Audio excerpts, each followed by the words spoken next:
Hai murid-murid, kita berjumpa lagi dalam sesi pelajaran kali ini di bawah mata pelajaran Sains tahun 1.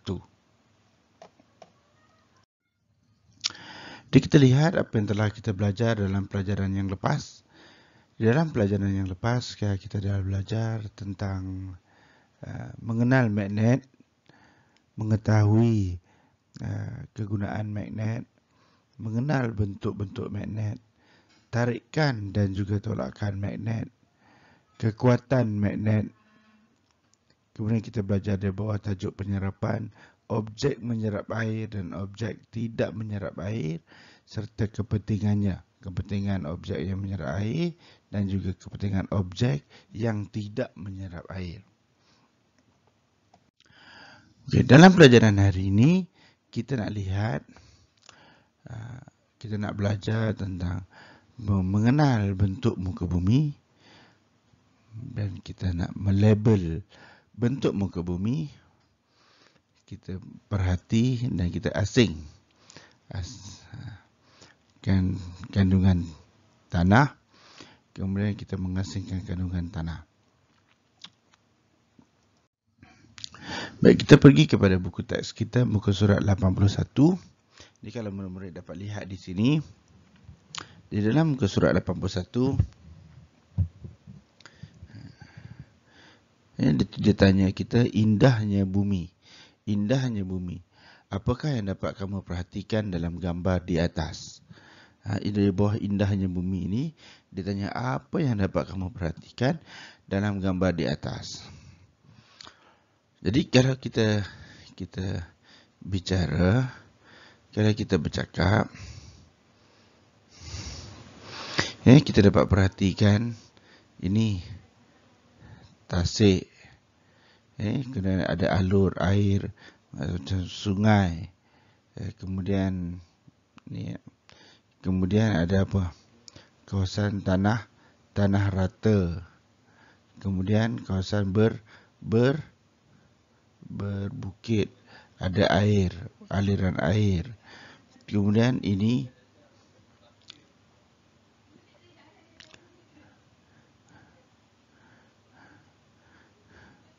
yang tinggi ini gunung, ini bukit, ini tanah tinggi dia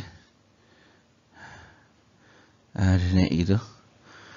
Nah, ini kita cuba mengenal bentuk muka bumi.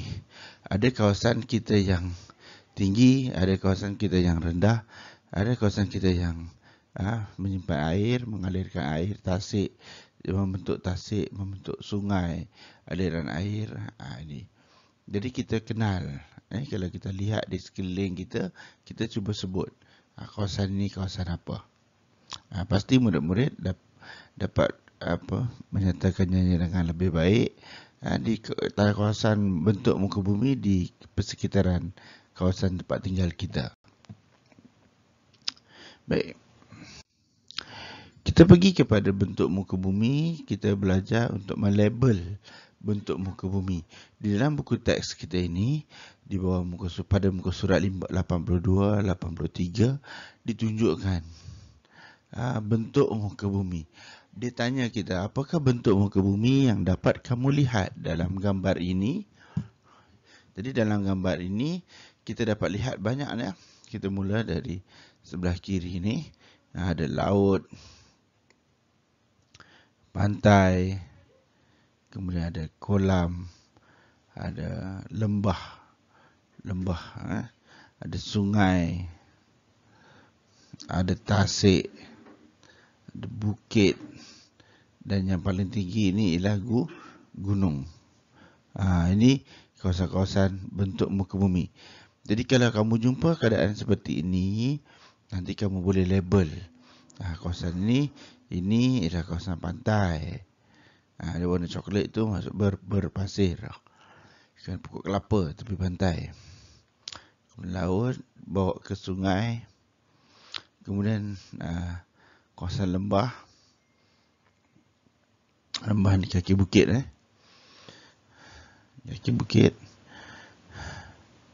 Air ini mengalir dari gunung. Dari gunung, air sungai ini mengalir dari gunung. Cuba tengok ni. Cuba kamu tengok, dia mengalir dari gunung sampailah ke laut. Ada sungai. Ini kita nak label. Ini senang aja. Kalau kamu tengok ni, boleh kenal pasti nanti. Baik. Jadi kita lihat pula kepada kandungan tanah.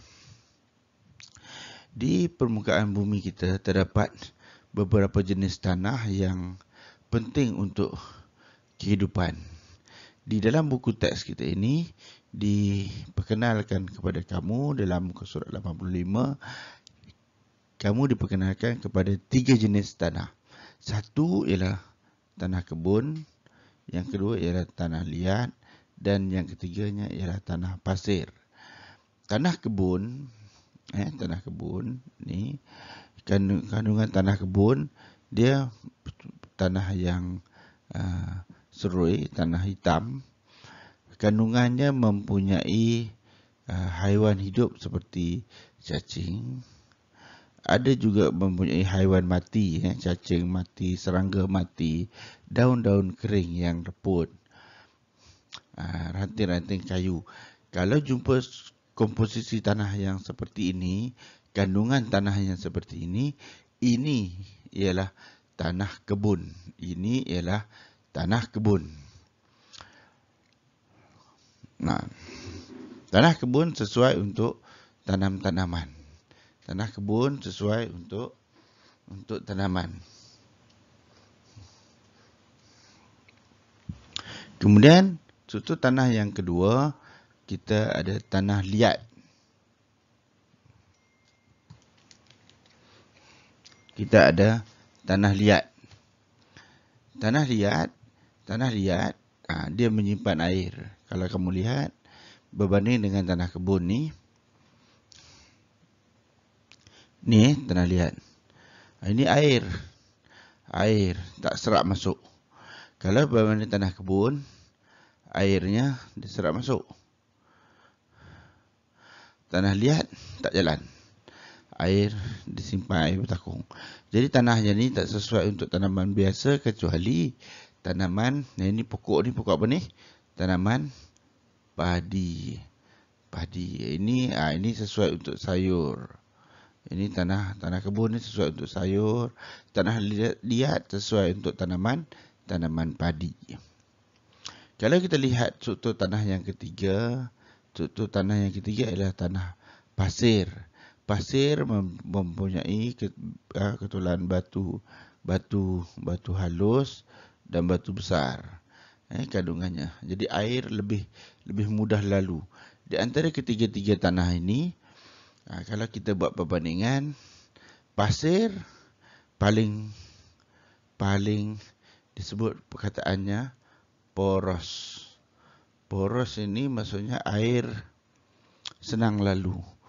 Kalau kita tuang airnya terus meresap ke dalam tanah. Pasir, dia paling poros.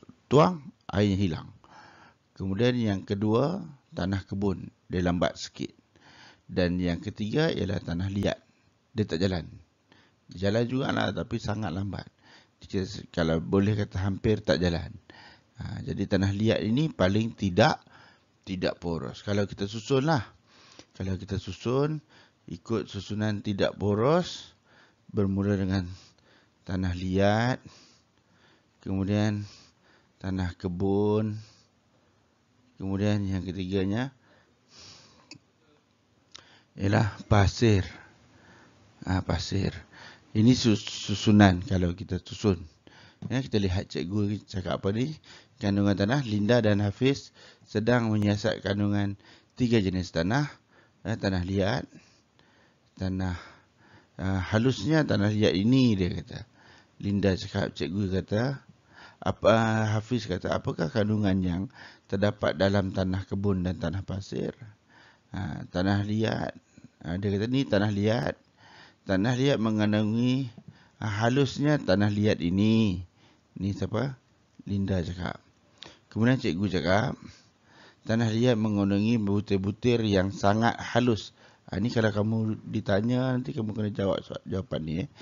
tanah liat mengandungi butir-butir yang sangat halus. Kemudian dia tanya, Hafiz tanya, apakah kandungan yang terdapat dalam tanah kebun dan tanah pasir? Yang ni kita tengok video sebelah. Kita tengok sebelah ni.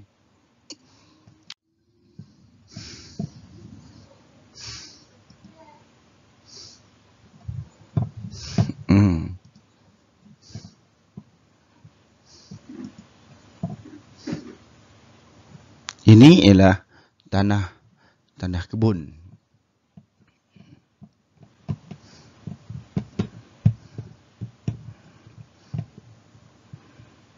Ini ialah tanah kebun, kita tengok. Ni kalau murid nak lihat, ini ialah contoh tanah kebun. Tanah kebun melihat itu dalam dia berpasir dan dia ada tumbuhan mati. Kemudian cuba kita tengok, kita jumpa cacing tak dalam ni.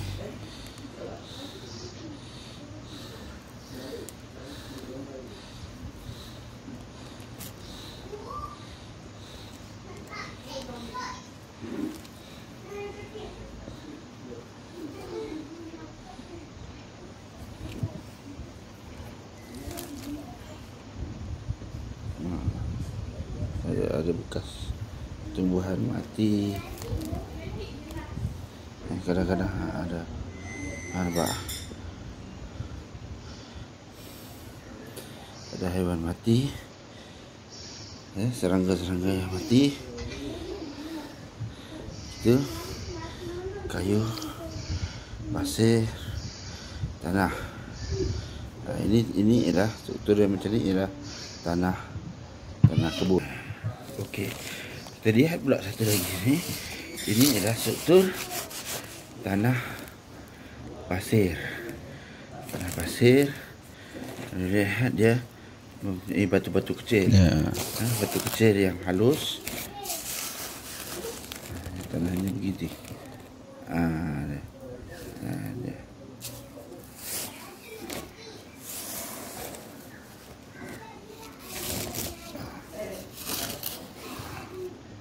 Ini adalah struktur tanah pasir. Struktur tanah liat juga tak ada. Tak dapat nak tunjuk. Nak cari kat internet. Okey. Yang ini dua gambar lah. Tanah kebun dan juga tanah liat. Kalau kita lihat tadi, tanah kebun dia ada mengandungi daun kering, ranting kayu, haiwan yang mati, daun-daun reput.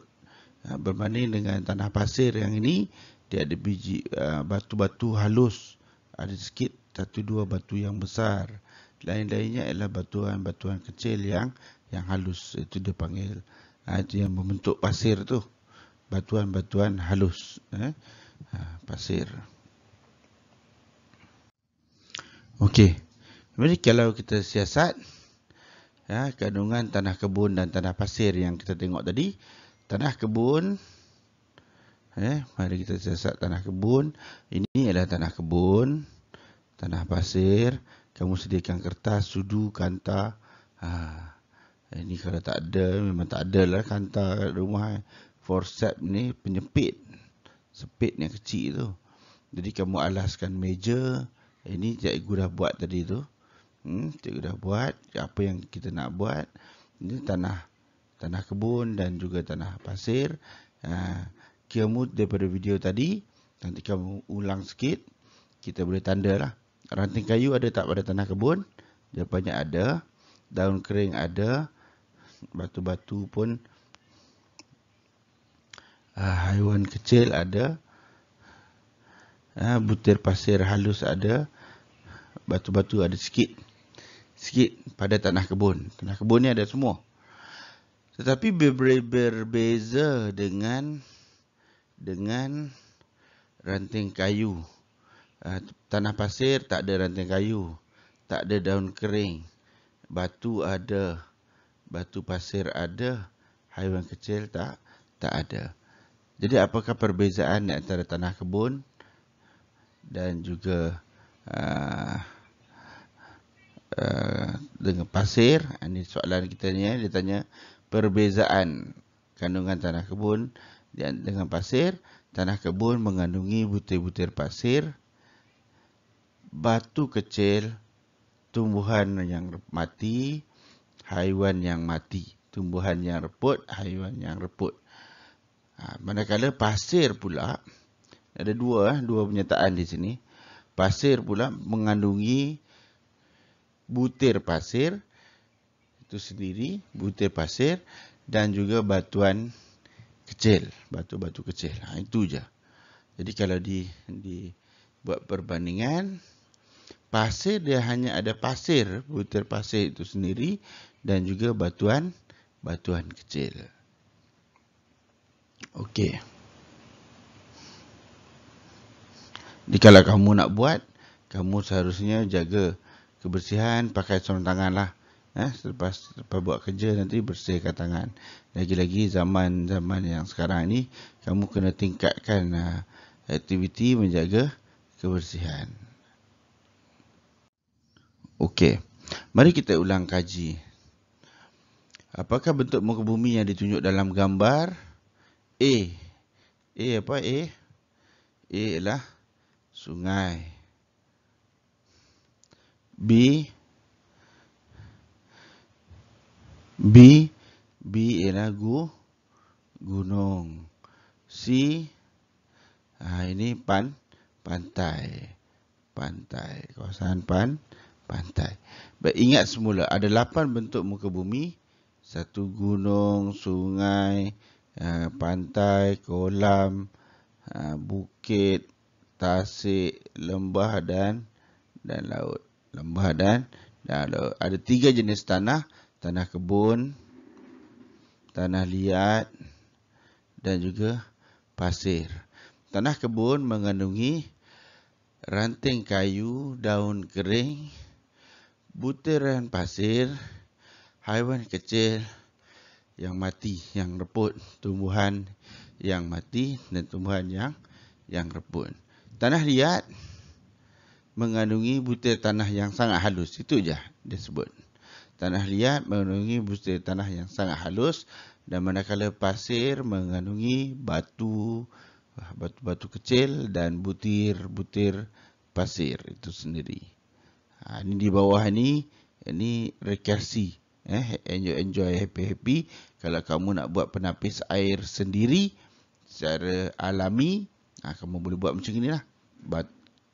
Kain kasa, batu kecil, pasir halus, pasir, dia tapis air tu. Yang ini. Kemudian dah habis ni kita nak buat. Nak tengok latihan muka surat 57 sampai 62. Ini senang saja. Pastikan kamu tulis tarikh dan baca arahan dan kamu buat latihan ini. Nanti cikgu buatkan satu video berkenaan dengan perbincangan jawapan buku latihan aktiviti. Kita semak sama-sama.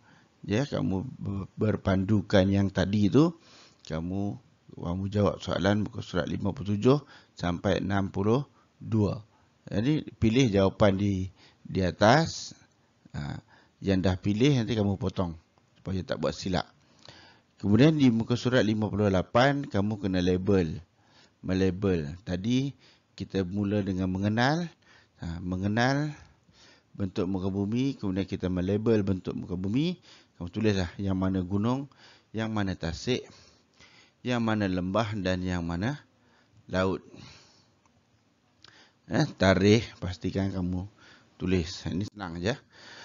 Kemudian bila kita masukkan tajuk asing dan perhati. Bila ada komposisi tanah yang macam ini, tadi kita bincang. Di dalamnya ada butiran tanah, ada ranting kayu. Dia baca arahan dulu, dia kata namakan jenis tanah. Dia suruh namakan jenis tanah.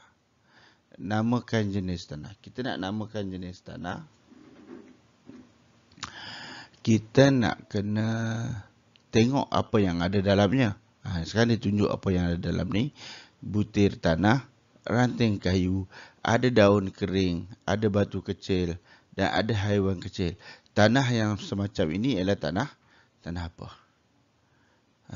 Yang tadi yang kita belajar. Hanya ada satu saja tanah yang macam ini ialah tanah kebun. Jadi kamu kena tulis penuh lah. Kemudian yang kedua, kumpulan. Ni dia tak tulis nombor. Ni cikgu tulis nombor. Kumpulan tanah yang kedua, dia hanya mengandungi butir pasir dan batu kecil. Butir pasir dan batu kecil seperti yang kita tengok dalam video tadi, hanya ada butir pasir dan batu kecil. Ini ialah tanah pasir. Kemudian butir-butir tanah yang sangat halus, ini ialah komposisi tanah liat.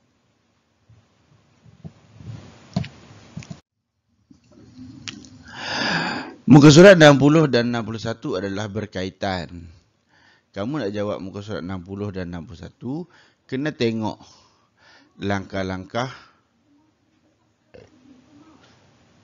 Kena tengok langkah-langkah pada muka surat 60. Kemudian baru kamu boleh isi 61. Tetapi latihan ini mirip kepada latihan muka surat yang tadi, 59. Sama aja. Cuma dia punya muka surat je banyak. Kamu percaya kamu boleh buat yang ini, nanti kita bincang. Dan yang terakhir, dia kata gambar di bawah menunjukkan kandungan sejenis tanah. Tuliskan kandungan jenis tanah yang betul. Kita tengok benda ni. Ini apa? Daun kering. Ini haiwan kecil. Ini ranting kayu. Yang ini batuan kecil dan butir pasir. Ini batu, butir pasir. Tanah yang ada semua yang macam ni ialah tanah apa? Hanya ada satu saja tanah yang ada semua macam itu, namanya ialah tanah kebun. Jadi sampai sini saja pelajaran kita, sehingga kita berjumpa lagi. InsyaAllah cikgu buat satu video tentang perbincangan jawapan. Sekian, terima kasih.